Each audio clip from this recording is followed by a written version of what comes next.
Alright guys, it's Chatterbox Reviews, coming at you guys with Zoo, Season 3, Episode 8, Review.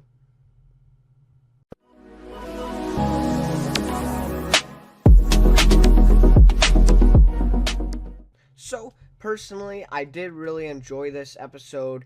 I felt like it was, a lot of a focused episode. There was really only, three locations in this one. Usually, with this show, we're, flying to Germany and then the next scene will be in Detroit or, something like that. And, it's really, really spread out usually. But this one, it was kind of just, focused in a little bit more. Three locations. And the plane was basically like the whole story or the whole episode storyline. So, yeah, it was a very good episode though. The ending was amazing. Yeah, so definitely very suspenseful. I'd just like to apologize for being so late with this one. Stuff came up, and I don't know, this show. It's one of my favorites that I'm watching right now. It's just that I don't know. I kind of just lost track of it, and I forgot about the review. I've actually watched this a few days ago, and I just forgot about the review completely. So this one will be up now, and then tomorrow I will be back with the Sinner, Suits, my regular Thursday schedule. So everything's just backed up a day. So yeah, it is what it is. But anyways, let me start with the recap for this one, and then I'll, of course, get my rating and get into that stuff. So, anyways, Abigail has Jackson chained to this ceiling in this, warehouse in Copenhagen, it's called. And so she basically wants the frequency from him that he uses to control the animals with. So, he, obviously, we found in the earlier episode with Tessa. Was it Tessa? I don't know. I think it was Tessa. When he was with her, it was like so long ago already, but only 2 episodes. But anyway, so he controls the animals there. So we kind of saw that, and we learned that he had that ability. So definitely interesting. And Abigail, says this frequency can lead to big things for her in developing, communicating with the hybrid, stuff like that. So it's definitely big. Obviously, Jax doesn't want to give it up, but he's starting to learn more and more now that he actually does have control of the animals. So, yeah. So then, Mitch and Max take Jamie's body, take her, right, back to the bedroom. And this is right after last episode where Mitch hit her with a tranquilizer there, and she went down after she found out he was Mr. Duncan. And this is kind of funny. Isaac kind of watches it happen, them carrying her back, and Mitch says Aunt Jamie can't hold her liquor or something like that. So it's just kind of funny. And then Mitch tells Max, he comes out and he says that he's Mr. Duncan, and he tells him all about this bio drive in his head, and how he's being controlled, and he can't help it or whatever. So I like that honesty there. And then Logan is back. So this is maybe the most wrong I've been. I thought last episode we would not see him again for this season, or maybe even until next season for sure. But he's back for this one, so I'm really happy for him that he's back and that he basically has his own storyline now. So that's really cool, and he got quite a bit of screen time in this one. So it's really nice to see that he's still in the show and they're finding a role for him. So he's back, and he's at the IADG, just on the border there in Colorado. He's given the assignment of tracking, why the hikers in the Black Forest in Germany died with hybrid DNA on them. And he's going to be working with another woman. I think her name was, I forgot her first name, but it was Agent Lee, I think was her name. So that's going to be interesting to see where that partnership maybe leads. Then Abe and Dariella make up. We see that they slept together, and we just saw that in the last episode as well. Abe says they will go home after they find the cure for sterility, because, he agrees that the plane isn't any place to raise a child, or to raise Isaac specifically. He agrees that they will go back, but for now he wants her to stay and them to be a family together. And he wants them all to stay on the plane for now. So I don't know if I really agree with that. I think that, honestly, I don't think it's a huge deal if Dariella takes Isaac and she leaves. I mean, she's not my favorite character as of now. But I think, I don't know. I understand where Abe's going with this as well, because if she leaves and he's on the plane for another few months or something, right? Then obviously that relationship is gonna take a turn. Maybe Dariella like finds someone else because we know that she's cheated before. So I don't know. So we'll see, but we'll kind of yeah. So we'll see where that goes. But anyways, that's basically that, and Dariella kind of agrees. So yeah. So then Max tries getting the bio drive out of Mitch's head, and this is just funny. And I mean, it's kind of predictable, right? You knew it was gonna happen. So he has to use this basically like a shocking stick 3 times, and it will zap it, and the bio drive will not work anymore. And you kind of knew that the I think it shows Abigail has control of the plane or something, and then it shows specifically that they hook into the plane's energy source. So you kind of suspected something was going to happen, like they were going to do the first 2, and then they wouldn't have been able to do the 3, and that's exactly what happened. So he shocks him twice, and he actually causes him to be blind. He can't see at all, and then the plane's power turns off, and he's stuck being blind, because Max said the third one will take away those side effects, and he's not able to kill the bio drive, which ends up being a big deal in this episode.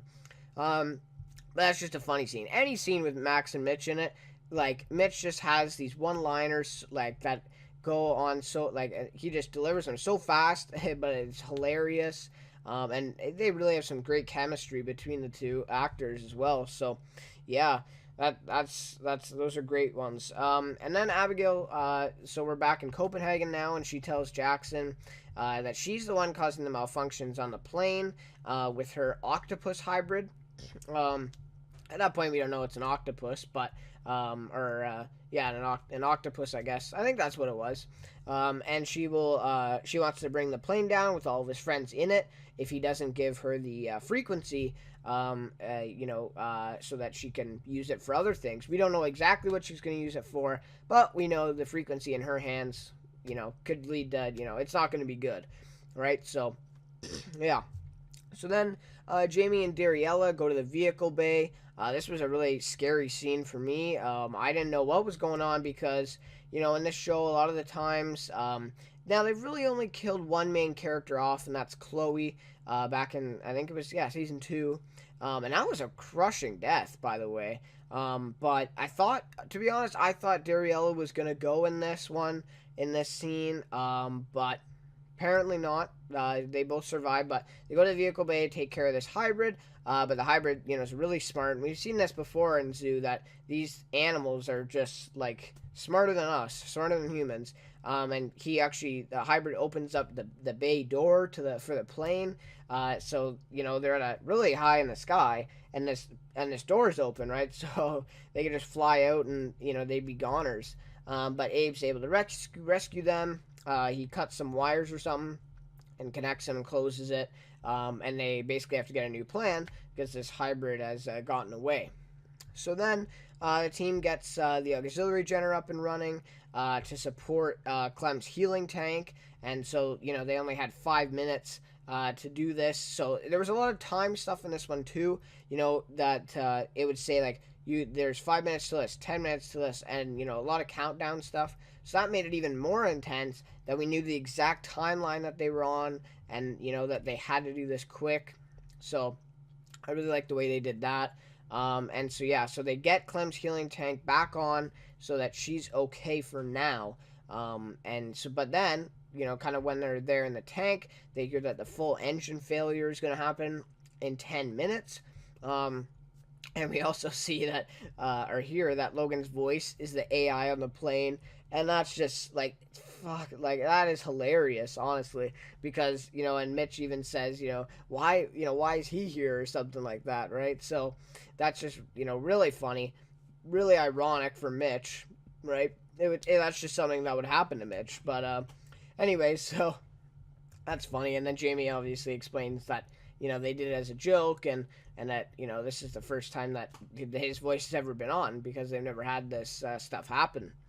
So then Abe and Dariella start a beacon to attract the hybrid to get him off the battery so that Jamie can start the reboot for the plane. So she does so, but she puts Mitch in charge of flipping the master switch, and that has to be flipped for the plane to take back control. But right then at that moment, Abigail is able to take control of Mitch and turns him into Mr. Duncan. So, and this was big. This is a big scene, and it's just Mitch says, you have to get this out of my head, Max, right before, and he really transitioned into this Mr. Duncan, and it was just like totally, like, Mitch is totally gone. And I mean, Billy Burke played this amazingly. Like, I really, like, it seemed so real that he was Mr. Duncan now, not Mitch. So that was really good. So he knocks Max out because obviously, Max is trying to stop him. And then he gets the call from Abigail telling him that he can't let the plane stay up in the air, that he basically has to let it go down and kill everyone because Jackson isn't giving Abigail what she wants. And we hear that Jackson, trying to plead his case to Mitch, and, she says Mitch is gone. So, yeah, really, really messed up, but, yeah, like, well played, right? So then Jamie goes to the switch to see what's going on, because she doesn't know why she's not able to boot it up. And then Abe and Dariella fight the hybrid, and that was a cool scene there where, they couldn't use guns, or it was the guns, but it was just going to be a tranquilizer because Abe wanted it alive. But they fight it, and they cut off a bunch of tentacles, and yeah, that was a really cool scene. That was probably one of the coolest hybrids they've had. The snake was really cool, but this was definitely cooler. So they basically are forced to kill it to get it alive. So Abe doesn't get his wish to have it alive to get the spinal fluid, but nonetheless, they had to get it out there alive. That's the most important thing. And so they kill it, and obviously, I think Abe got the spinal fluid, but I'm not sure that it showed that. So then Abigail talks about Jackson's family dying at that gas station, and this is we heard it back in episode 5 or 6, where he told Tessa about it, and yeah, I mean, this is just really, heartless, really, just like sad that she would, stoop to this level, being his sister, right? Like, it's just really sad, and they're really trying to make us hate the character, because after this, I mean, I don't see any way of her, earning my respect back or anything. I mean, I think she needs to die, and she needs to, die sooner than later, honestly, and she's the best villain that they've had. I mean, General Davies was like the villain for season 2, and even Robert Oz for a little bit, but she's definitely the best by far. And basically, it works, so she triggers them to communicate with the tiger and make it attack her. But of course, she already has it planned out, and she just shoots the tiger, really easily, and stays safe, and she gets the frequency that she needs. And we're kind of wondering, what is she gonna do with it, right? What is it for? So that's obviously gonna lead to some stuff in the next couple episodes. Hopefully, we'll see what she's using it for. What's her big plan? But yeah, so that was a tough scene to watch Jackson sort of degraded that far, and to watch his own sister do it. I mean, yeah, it was a tough moment to watch. But for sure, I mean, Jackson, I don't think he's gonna rebound from this quick. I think it's gonna take a while, and I think that I don't think he's gonna get free either. I mean, yes, Abigail got the frequency; she's gonna move on to their plan, but I don't think she's just gonna free Jackson. So we'll have to see where that goes. So then this is kind of interesting that Logan and his partner back at the IADG find out that they're hybrid nests with eggs, and those are the ones that are letting off spores into the wind stream, and the wind then is blowing them in the air, and that's how the hikers died, and they got these spores. So it wasn't actually hybrids, who attacked them physically. And so they find 3 located around the world of these nests, one in Seoul, one in Atlanta, and this Black Forest in Germany. I like also in the show how they spread out the locations a lot. Like, they don't just focus on the U.S. and say, oh, there's 3 in the U.S., whatever. They like to spread it out and, have a various locations for this, and yeah, I really like how they do that. But definitely interesting about these nests because we haven't heard anything about them so far. So obviously these hybrids have to lay their eggs somewhere, and now that we know that they're reproducing. So yeah, it's definitely interesting, and it's gonna be a cool storyline to follow. To be honest, to see what these nests can do, and see how they work in the future. So yeah. So then Jamie and Mitch fight when the plane is kind of crashing down to land. It's kind of falling out of the sky at this point. They only have about 60 seconds to flip this switch, or else they're all going down. And Mitch doesn't let her go.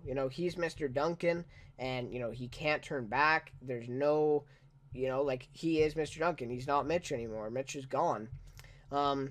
And Jamie can't quite get that, although she does figure out that he is Mr. Duncan, but she still tries to call him Mitch and tries to reason with him when obviously that's not going to work. So Mitch is, holding on to her leg at the one point when the plane is sort of, tilted down on an angle, not letting her get up and hit the switch. And then big scene happens. She says, "I don't want to do this, Mitch," and whatever. But the leg that he's hanging on to, she lifts that up, kicks him in the face, and man, like she kicks him in the face off of her leg. She gets free, but Mitch goes flying up against the wall, and I don't know, like I don't think they'd kill him at this point because his storyline is way too deep for this, but that would hurt a lot. I mean, he has to have quite a few breaks. I mean, he went flying and went up against cupboards and the wall, and he just fell. So this was a big thing here, and obviously Jamie is in love with Mitch and vice versa right now. So it was a really tough decision to make for her. But honestly, I don't blame her because he's not Mitch, right? He's Mr. Duncan at this point, and she had to do anything to get free to survive. So I think she's going to definitely feel guilt for this, but I don't think she should feel that much. I don't think this is on her. So basically, Jamie is free, and Mitch, goes flying. We see that. Jamie's face is kind of zoomed in on, and then the episode ends. Wow. And it was a little bit longer than episode 2. I don't know if you guys noticed that, but usually they're about 41 to 42, and this one was like 43 minutes and a half. So yeah, so it was definitely extended a little bit, and they still couldn't finish this scene off. So it really ends a suspenseful ending to see if she's gonna get up, hit the switch in time, or maybe tend to Mitch. I'm not sure. Obviously, we hope that she hits the switch. I think she will. But yeah, so definitely suspenseful ending there. And yeah, so it was a really good episode. Again, not a lot of stuff happened, right? We kind of were trapped in 3 locations here for the whole time. And even the third location, which is the IADG with Logan, we only maybe saw 5-6 minutes of that. So not a lot, but really intense and really suspenseful. Left me, hanging for next week's episode. So in terms of my rating for this episode, I'm going to give it a 4.7 out of 5. Now, I know this is a little high for the type of, bottle. I don't want to say bottle episode because I don't think that's what it was. Because, we had a lot of storyline. But in terms of locations and the amount of stuff that, the amount of storylines that we covered a lot from the ones we already knew. But the amount of storylines that we covered in this, without Logan and the IADG, this, there would have been nothing new here, and this is just sort of really focused down. So I'm glad they added that, and I'm glad they brought him back for this episode. But yeah, so 4.7, maybe a little high, but I was a big fan of this. The acting in this was great. That's never been really a problem for this show. I mean, Kristen Connolly, Billy Burr, James Woke. I mean, they're all great. And Nonzu Anansi, I think, is Abe, or plays Abraham. So yeah, and he's great too. So, and Dariella as well. I don't know the name of the actor who plays her, but yeah. So it was a good episode, really well written, and I think next episode will also tell how good this one was, in the way it kind of works out. But we'll definitely have to see. But yeah, so 4.7 out of 5 for this. a couple of things could have been better. Like I said, more locations. I felt like the time, like the amount of time they had, it told us that, which I liked. But I mean, it was a lot of like engine failure in 10 minutes. But it seemed like the stuff that they all did, it would have taken a lot longer than 10 minutes, right? So I don't know. Some of the timing was just a little bit off, I think. But yeah, so that was basically it, though, really. So my favorite character for this one, it's Mitch Morgan slash Mr. Duncan. Yes, I'm not a big fan of Mr. Duncan, obviously, because he's sort of the mole, I guess, the inside villain. But I mean, how do you not like that, the performance sort of by Billy Burke? That's sort of how I look at it, right? And Mitch, he was great in this again, being blind. I mean, and it was believable too that he couldn't see anything. It was kind of more comedic though that they made it, not so dramatic that like bad stuff was gonna happen to him. But I love the scenes with him and Max. I mean, those are hilarious, and just the way he helps the team.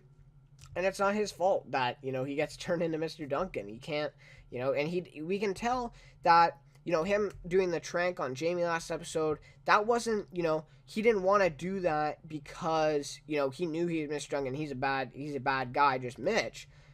But he just did that because he didn't want her to find out like this, and he doesn't really know. So I like that we got the confirmation that he doesn't know really what's going on, right? Like he's not part of the whole plan. So yeah, so definitely great acting from Billy Burke, taking this one away. Also Jackson was really good in this too, resisting Abigail for as long as he did, and really saying a lot of stuff to her as well. And even getting the tiger to finally attack her, and yeah, so definitely he would be definitely a runner up for this episode. I really liked him. And I mean Abigail, I mean the actor who plays her, she's Canadian. I forget her name at the moment. I think she's a French Canadian, but she's great as well. I mean, as the villain, yeah, in a lot of shows, we hate the villain, but you gotta admire the actors, the craft of the actor playing these roles, because it's not always easy being the villain, right, all the time. And she's doing great in it. So I'm still not a huge fan of the thing how he just all of a sudden has a sister this season, but still, she kind of had to come from somewhere. And they backed it up with some flashbacks and backstory, so I'm happy. I'm fine with it. So anyways, guys, thank you so much for watching this review of Zoo. My next one will be up on Saturday, so look for that one.